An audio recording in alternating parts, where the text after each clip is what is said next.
Bismillahirrahmanirrahim.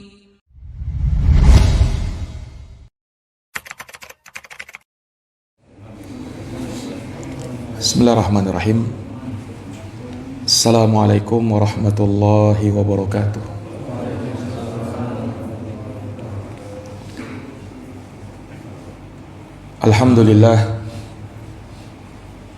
Alhamdulillahi rabbil alamin. Wabihi nasta'in wa ala umuri dunya waddin. Asyhadu an la ilaha illallah wahdahu la syarikalah, ilahul awwalina wal akhirin. Wa asyhadu anna Muhammadan abduhu wa rasuluhu as-sadiqul amin. Sallallahu alaihi wa ala alihi wa sahbihi wa man tabi'ahum bi ihsanin ila yaumiddin wa sallama tasliman katsira, amma ba'd. Subhanaka la ilma lana illa ma 'allamtana innaka antal alimul hakim. Allahumma 'allimna ma yanfa'una wanfa'na bima 'allamtana wa zidna ilma ya rabbal alamin. Rabbi shrah li sadri wa yassir li amri wahlul 'uqdatam min lisani yafqahu qawli. Ma'asyiral muslimin wal muslimat, hadirin wal hadirat, jamaah salat maghrib yang berbahagia. Alhamdulillah bi ni'matihi tatimmus shalihat. Segala puji hanya bagi Allah yang dengan tertunai segala amal-amal kebajikan semoga terlimpahkan, terhaturkan kepada qudwah kita Nabi besar Muhammad sallallahu alaihi wasallam, kepada keluarga, para sahabat, serta orang-orang yang senantiasa meniti jalannya sampai hari kiamat. Ma'asyiral muslimin, jamaah Masjid Al-Husna rahimakumullah. Pada malam hari ini, dengan taufik dari Allah Subhanahu wa taala, kita dapat melanjutkan pembahasan dari tafsir juz amma. Dan di malam ini kita masuk pada pembahasan tafsir surat Al-A'la. Tafsir surat Al-A'la. Sebelum kita masuk pada ayat demi ayat dari surat ini, maka di sana ada beberapa pendahuluan yang perlu kita pahami terkait dengan surat yang mulia ini. Para hadirin yang dirahmati dan dimuliakan oleh Allah, surat Al-A'la adalah surat urutan ke-87 dari tartib urutan mushaf Al-Quran. Dia terdiri dari 19 ayat ringkas, dan walhamdulillah surat ini sering dibaca oleh para imam dan sering kita dengarkan, karena memang surat ini punya keistimewaan. Di antaranya surat ini merupakan surat yang dicintai oleh Nabi sallallahu alaihi wasallam. Disebutkan dalam sebuah riwayat, sebagaimana dalam Musnad Imam Ahmad, namun dengan sanad yang lemah, dari sahabat Ali bin Abi Thalib radhiyallahu anhu, beliau berkata, kana Rasulullah sallallahu alaihi wasallam yuhibbu hadhihi surah. Adalah Rasulullah sallallahu alaihi wasallam, beliau sangat cinta dengan surat Al-A'la. Riwayat ini sekalipun lemah, tetapi tidak diragukan bahwa Nabi sallallahu alaihi wasallam sangat cinta dengan semua surat di dalam Al-Quran, dan satu di antaranya adalah surat Al-A'la. Maka daripada itu, kita akan dapati sangat banyak Rasulullah membaca surat ini dalam berbagai kesempatan. Nabi SAW biasa membaca surat Al-A'la dalam sholat witir beliau. Beliau ambil 3 rakaat. Rakaat pertama beliau baca surat Al-A'la, rakaat kedua beliau baca surat Al-Kafirun, dan rakaat ketiga beliau baca surat Al-Ikhlas. Nabi baca dalam sholat witir. Demikian pula Nabi SAW juga membaca surat Al-A'la ini terkadang dalam sholat Idul Fitri dan Idul Adha. Terkadang menjadi surat pilihan Nabi juga, sebagaimana disebut dalam riwayat, kana Rasulullah sallallahu alaihi wasallam yaqra'uhu fil idain, bahwa Rasulullah sallallahu alaihi wasallam membaca surat Al-A'la dalam dua solat Idul Fitri dan Idul Adha. Jadi dari surat pilihannya Nabi itu surat Al-A'la. Juga bahkan dalam solat Jumat, Nabi biasa membaca di rakaat pertama Sabbihisma rabbikal a'la, di rakaat kedua Hal ataka hadithul ghasyiyah, surat Al-Ghasyiyah. Bahkan disebutkan dalam riwayat ketika hari Id bertepatan dengan hari Jumat, maka di paginya di sholat Idnya Nabi baca Sabbihisma rabbikal a'la di rakaat pertama dan Hal ataka hadithul ghasyiyah di rakaat kedua. Pas Jumatannya kembali Nabi ulang, rakaat pertama Sabbihisma rabbikal a'la, rakaat kedua Hal ataka hadithul ghasyiyah. Nah, dipilihnya oleh Nabi Shallallahu Alaihi Wasallam surat ini menunjukkan keistimewaannya. Terlebih kita tahu Nabi baca di saat-saat manusia sedang berkumpul, di hari Jumat, di hari Id, Nabi baca surat ini. Dan Nabi tidak sekedar asal baca kalau surat itu, pasti ada maksudnya dan ada makna yang ingin beliau sampaikan. Terlebih ini di momen-momen khusus ini, di tempat manusia banyak berkumpul, Nabi baca surat ini. Kenapa? Karena betul di dalam kandungan surat Al-A'la memuat makna-makna yang sangat luar biasa, yang sangat kita butuhkan dalam kehidupan kita. Nanti akan kita kupas ayat demi ayat dari surat yang agung ini. Kita bisa rasakan, kita bisa lihat betapa mulianya kandungannya dan betapa besar muatannya, sehingga sangat perlu kita amalkan dan kita aplikasikan dalam kehidupan sehari-hari. Para jamaah yang dirahmati dan dimuliakan oleh Allah, bahkan surat Al-A'la ini juga termasuk dari surat yang Nabi Shallallahu Alaihi Wasallam anjurkan dibaca di sholat Isya. Sudah beberapa kali kami sebutkan hadis dari sahabat Mu'ad bin Jabal, kisah tatkala beliau sholat Isya bersama Nabi. Kemudian setelahnya beliau pulang ke kampungnya mengimami sholat Isya bersama penduduk kampungnya. Beliau baca surat Al-Baqarah sampai selesai. Nah, ketika itu ada sebagian makmum yang mundur akhirnya. Baca surat Al-Baqarah soalnya. Mundur sebagian makmum. Tidak ikut bersama sahabat Mu'ad bin Jabal. Terlalu lama. Akhirnya dilaporkanlah hal ini kepada Nabi Sallallahu Alaihi Wasallam, dan Nabi menegur sahabat Mu'ad bin Jabal. Kata Nabi, wahai Mu'ad, mengapa kau tidak membaca surat Sabbihisma rabbikal a'la dalam sholat Isya? Nah, menunjukkan bahwa di antara surat yang dianjurkan oleh Nabi untuk dibaca dalam sholat Isya adalah surat Al-A'la. Para jamaah yang dirahmati dan dimuliakan oleh Allah, walhamdulillah surat ini tentu tidak asing di telinga kita, sering kita dengarkan, bahkan mungkin sering kita baca.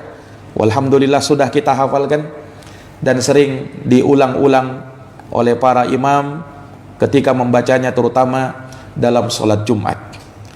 Para jamaah yang dirahmati dan dimuliakan oleh Allah, adapun global kandungan dari surat ini, ada beberapa hal yang ingin Allah Subhanahu wa Ta'ala sampaikan dalam surat ini.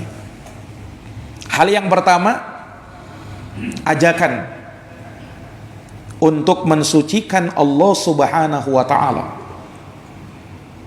Dan inilah yang disebutkan di ayat pertama dari surat ini. Sabbihisma rabbikal a'la. Sucikanlah nama Tuhanmu yang maha tinggi. Dari sana surat ini dinamakan dengan surat Al-A'la, karena memang disebut di surat pertamanya, di ayat pertamanya, Sabbihisma rabbikal a'la, sucikan nama Tuhanmu zat yang maha tinggi. Para jamaah yang dirahmati dan dimuliakan oleh Allah, ini namanya tasbih, dan itu bahagian dari zikir kepada Allah. Makanya kalau kita disuruh bertasbih, kita ucap Subhanallah, artinya maha suci Allah. Sebagaimana kalau kita disuruh bertahmid, artinya ucapkan Alhamdulillah, takbir Allahu Akbar, tahlil La ilaha illallah, ini zikir semua. Demikian pula kalimat istirja, inna lillahi wa inna ilaihi raji'un, basmalah, bismillahirrahmanirrahim, isti'adzah, a'udzu billahi minasyaitonir rajim, hauqalah, la haula wala quwata illa billah, istighfar, astaghfirullahal azim, dan masih banyak lagi. Semua itu untuk mengingatkan kita kepada Allah Subhanahu wa taala akan keagungan, kebesaran, kemuliaan Allah Subhanahu wa taala. Nah, di awal ayat surat Al-A'la, Allah perintahkan kita untuk mensucikan Allah Subhanahu wa taala. Bukan karena Allah tidak suci sehingga kita harus mensucikan Dia. Allah zat yang maha suci. Makanya Allah itu Quddusun Subuhun. Apa maknanya itu? Zat yang maha suci. Sering kita ucapkan Quddusun Subuhun. Itu kita mensucikan Allah itu. Allah yang maha suci. Disucikan dari apa? Disucikan dari aib dan segala kekurangan. Allah tidak ada aibnya, Allah tidak ada celah pada dirinya. Maka ketika kita mengucap Subhanallah, hadirkan dalam hati hal-hal yang seperti ini. Allah adalah zat yang maha suci, tidak ada aib pada dirinya, sehingga semua ini mengharuskan kita untuk tidak menyematkan bagi Allah sifat-sifat kekurangan. Maka jangan sampai ada yang berkata Allah itu mengantuk, Allah itu tidur. Allah sanggah dalam ayat yang masyhur, la ta'khuduhu sinatu wala naum. Allah tidak mengantuk dan Allah tidak tidur. Dan maha suci Allah disifatkan dengan sifat yang seperti itu. Itu sifat manusia. Manusia bisa mengantuk, manusia tidur, tapi Allah disucikan dari sifat itu. Kenapa? Itu sifat kekurangan. Maka tidak boleh disandarkan kepada Allah Subhanahu wa taala. Allah disucikan dari situ. Apalagi kalau kita sampai berani mengatakan Allah itu zalim. Na'udzubillahi min dzalik. Dikarenakan mungkin banyak masalah menimpa dirinya, banyak musibah menimpa dirinya, Allah tidak adil katanya kepada saya. Dia cela, dia maki Allah Subhanahu wa taala. Allah disucikan dari kezaliman, sebab Allah adalah al-adlu, zat yang maha adil. Allah tidak mungkin mendolimi hambanya. Innallaha la yadhlimu misqala darrah.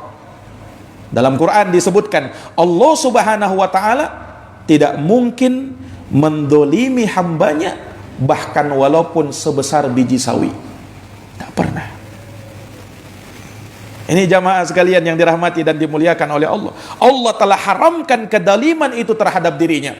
Inni haramtu zulma ala nafsi.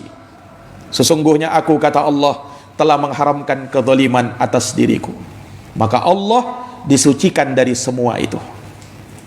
Demikian pula jamaah sekalian, jangan sampai kita mengatakan kepada Allah, Allah itu kikir, pelit, bakhil. Na'udzubillah. Allah disucikan dari sifat seperti itu. Itu ada pada makhluk, tapi Allah subhanahu wa ta'ala tidak.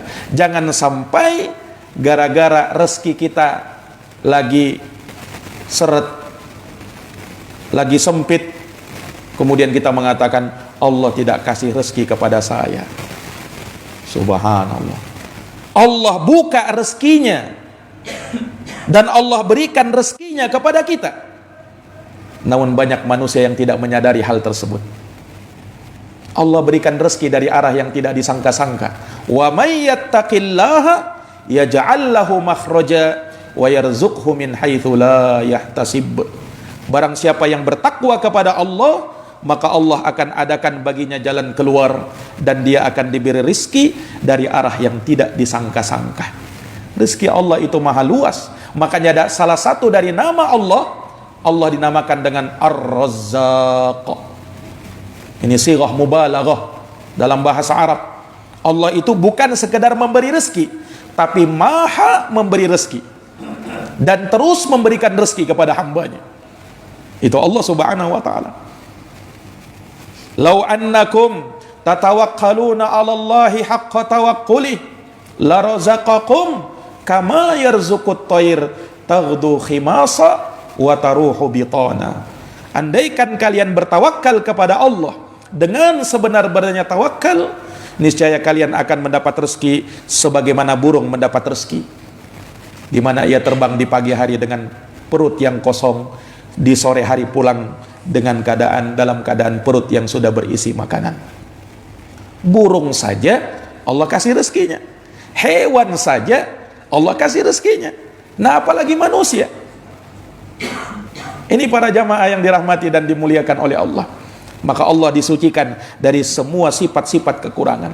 Jangan sampai disandarkan kepada Allah subhanahu wa ta'ala. Termasuk diantaranya apa yang disematkan oleh orang-orang musyrikin kepada Allah. Katanya apa? Allah mengambil seorang anak. Subhanallah, maha suci Allah dari disifatkan seperti itu. Allah lam yalid wa lam yulad. Allah tidak punya bapak, Allah tidak punya anak. Dia tidak beranak dan tidak diperanakkan. Dan maha suci Allah disifatkan seperti itu. Orang Yahud mengatakan Uzairun ibnullah, Uzair anaknya Allah. Orang Nasara mengatakan Al-Masih ibnullah, Al-Masih adalah anaknya Allah. Orang musyrikin mengatakan malaikah banatullah, malaikat katanya anak-anak perempuannya Allah.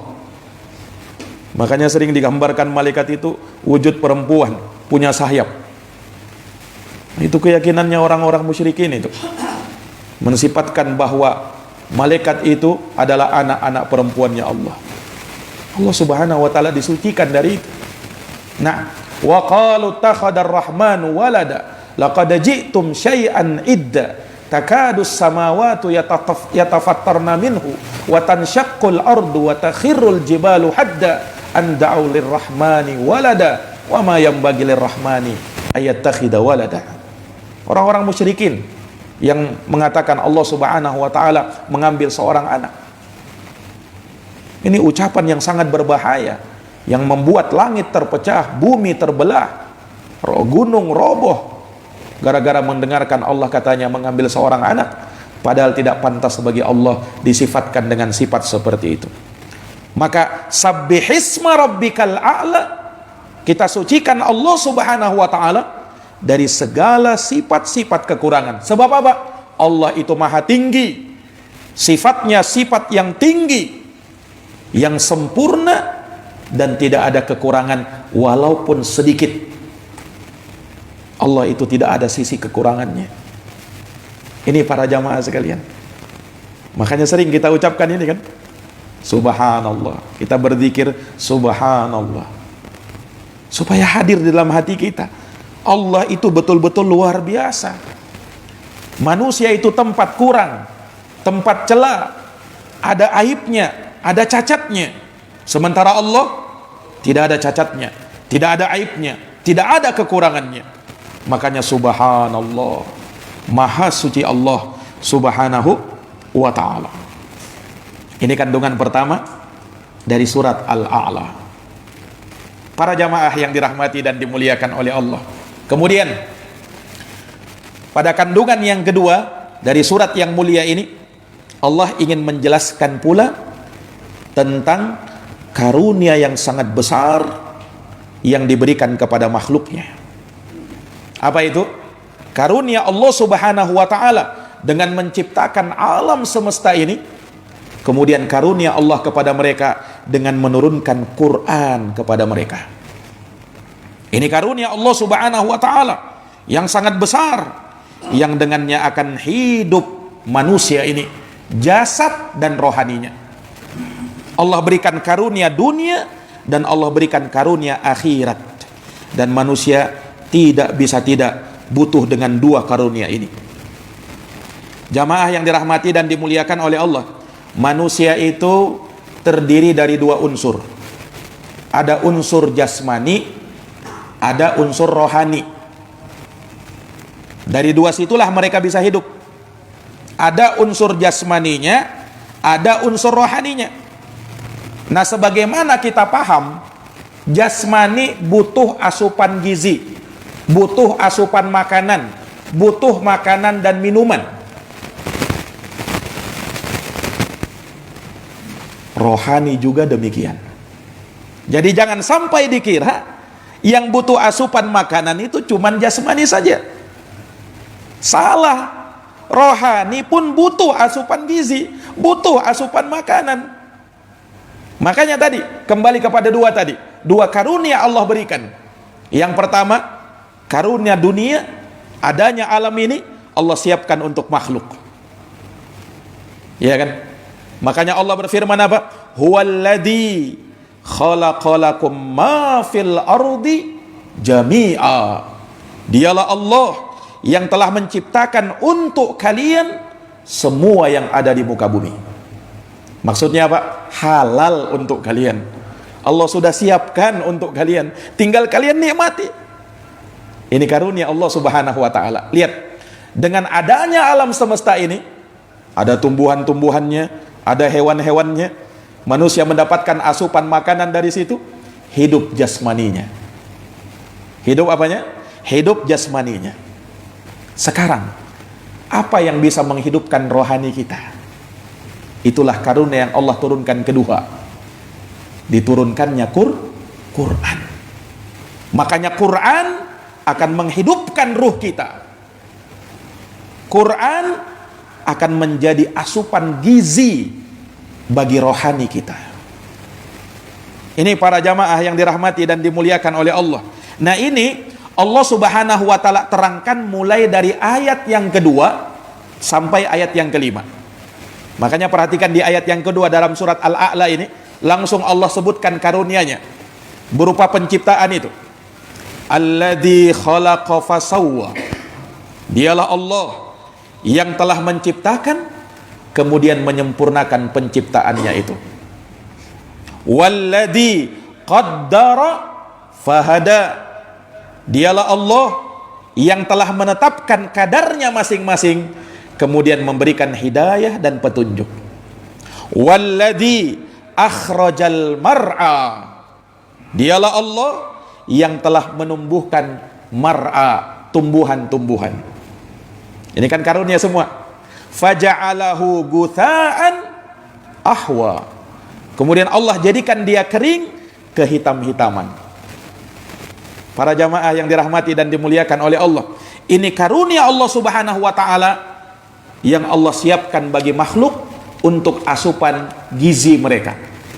Mereka makan dari tumbuh-tumbuhan itu, mereka nikmati.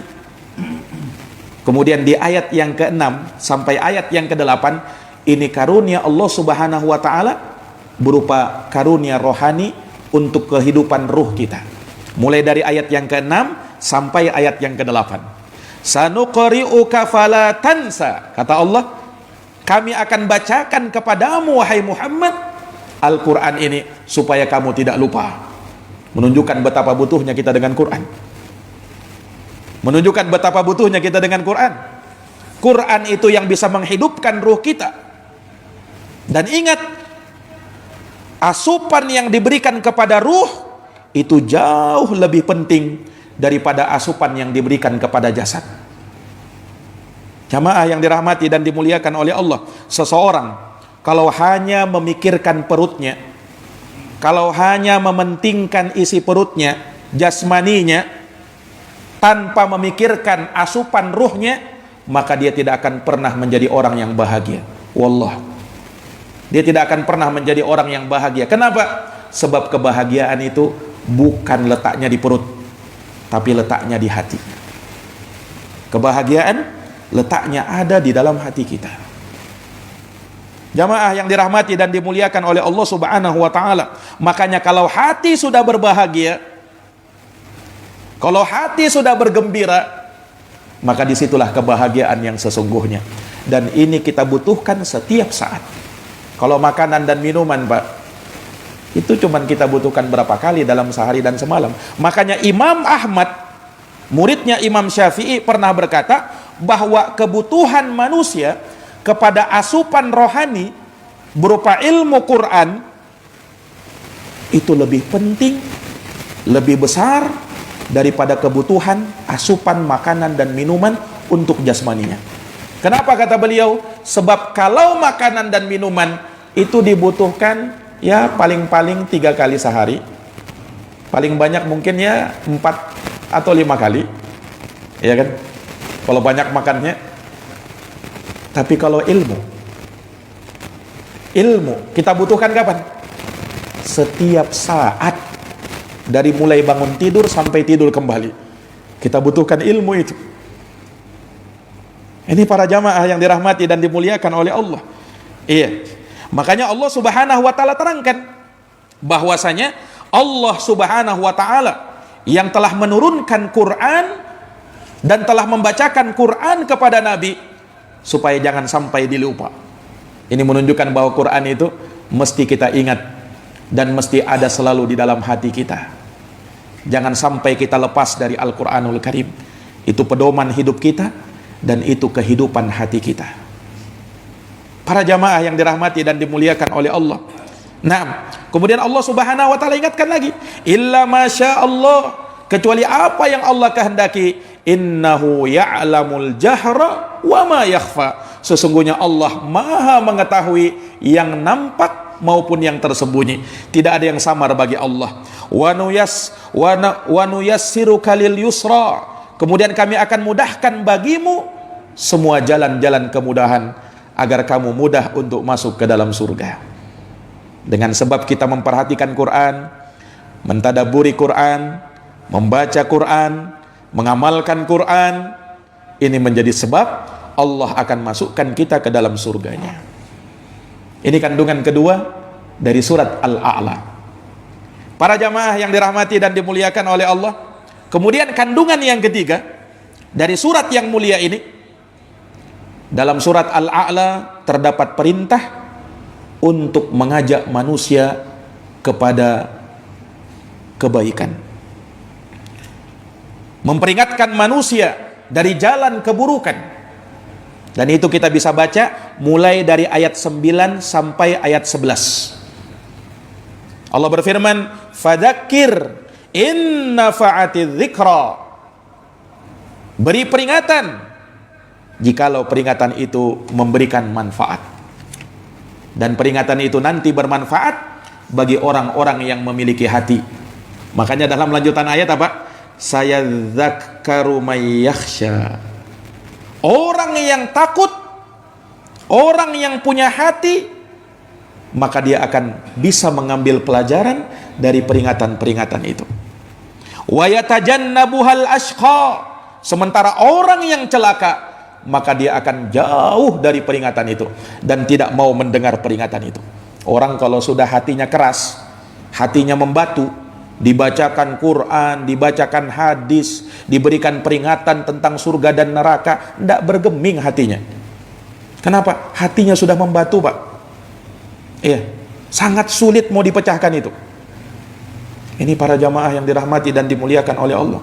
Makanya peringatan itu disampaikan ketika dia memberikan manfaat, dan dia hanya bermanfaat bagi orang yang punya hati.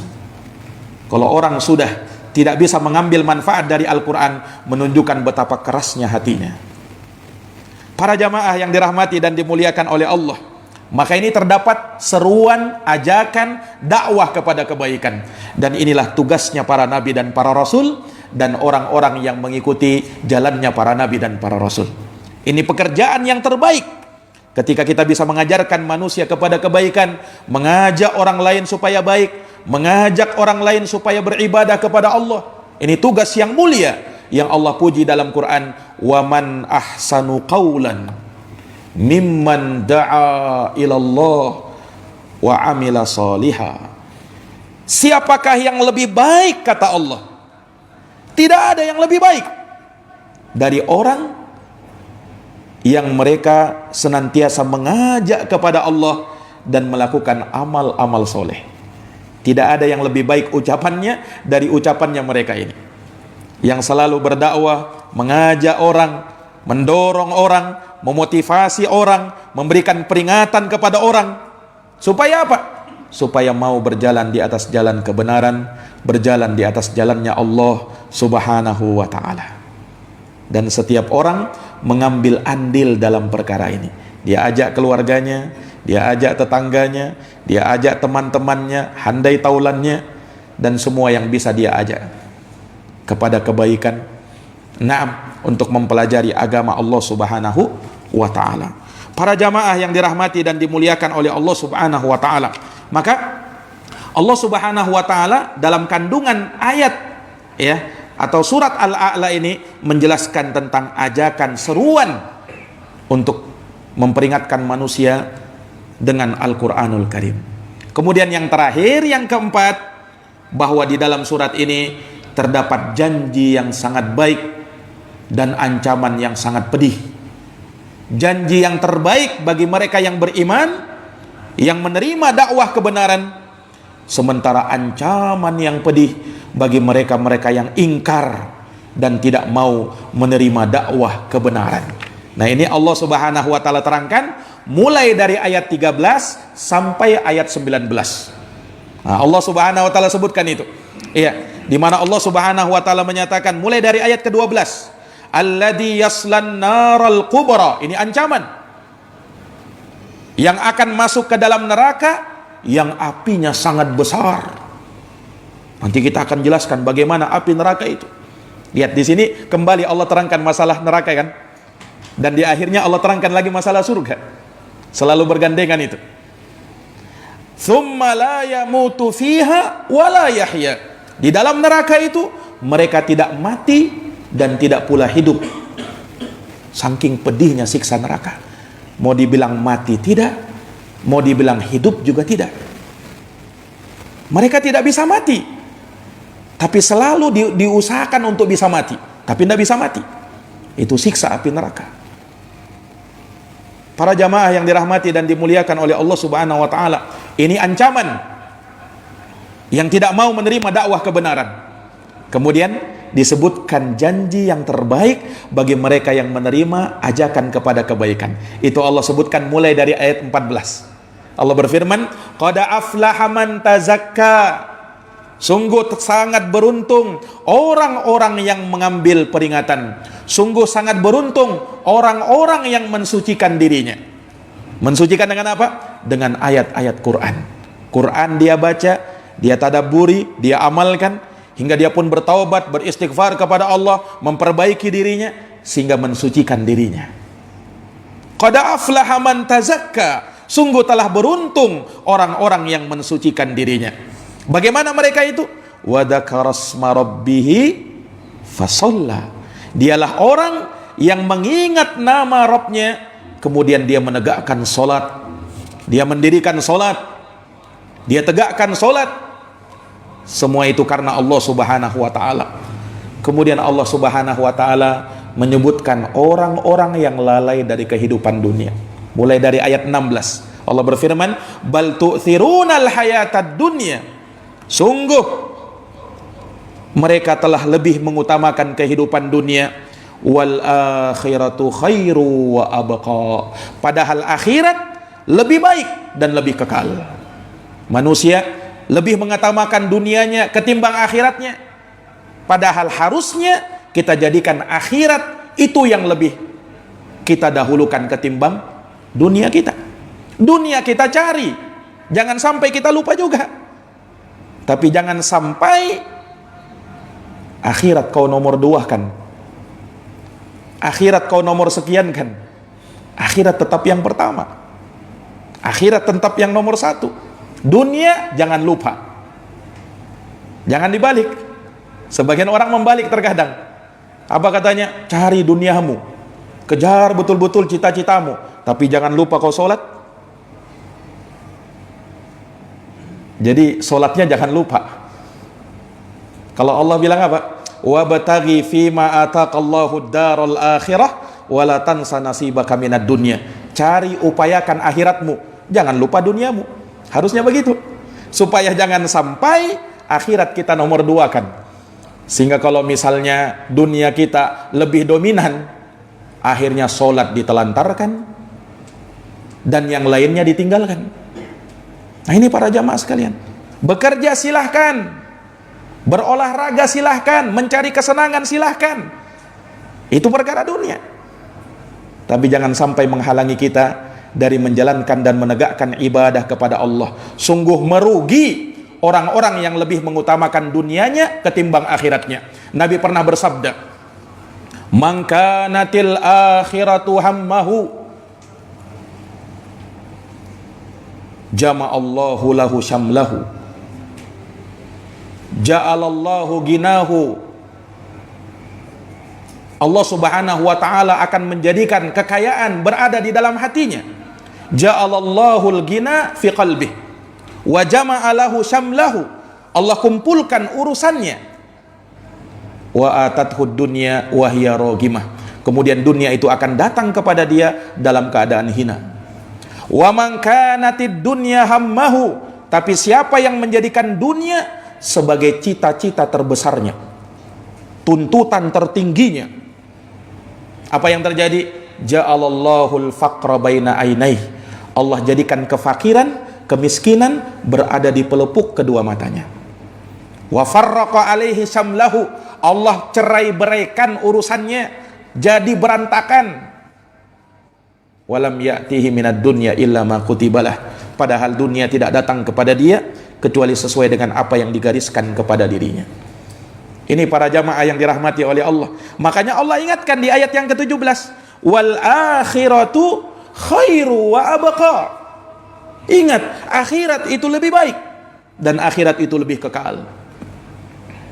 Akhirat lebih baik, tidak bisa dibandingkan dengan dunia, tidak bisa dibandingkan dengan dunia, dan lebih kekal karena dunia itu fana. Kullu man 'alaiha fan wa yabqa wajhu rabbika dzul jalali wal ikram.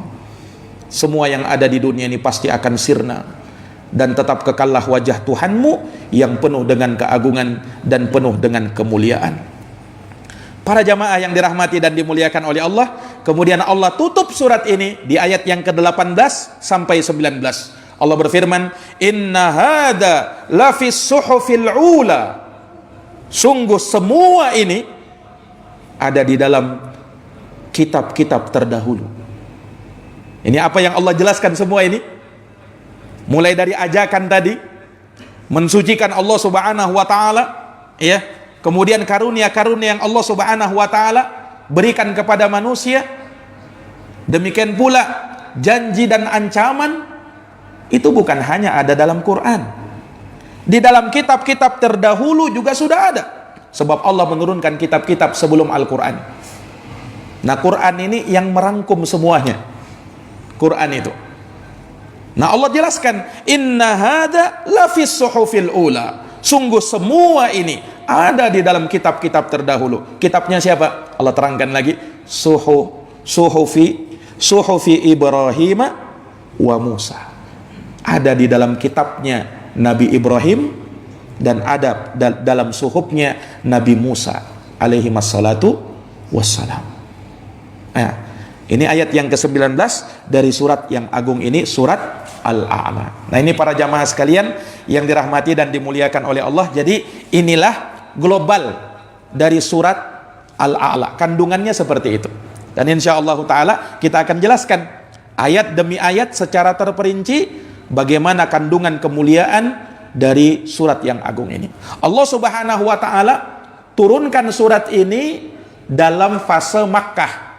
Makanya surat ini menurut jumhur ulama, sebagaimana dikatakan oleh Imam Qurtubi dan dirojihkan oleh Imam Sam'ani, bahwasanya ini surat Al-A'la adalah surat Makkiyah. Surat Makkiyah itu surat yang diturunkan oleh Allah sebelum Nabi berhijrah ke Madinah. Masih fase Makkah itu. Nah, ciri-cirinya memang seperti itu.